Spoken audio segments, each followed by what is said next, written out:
Hi everyone, I am Priyanka Prajapati. Welcome to my brand new channel. Here is typography design idea for you. First, edit the image that you want. Select the text tool.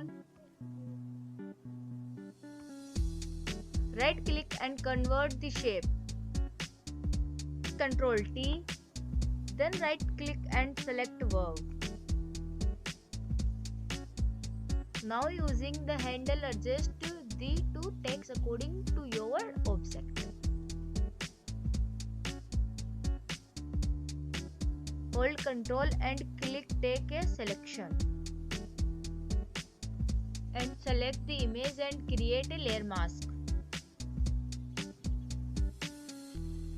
Then select layer mask and press the B. Select to the brush tool. Make sure the foreground color is white and paint around the that you are want bring back and there you go.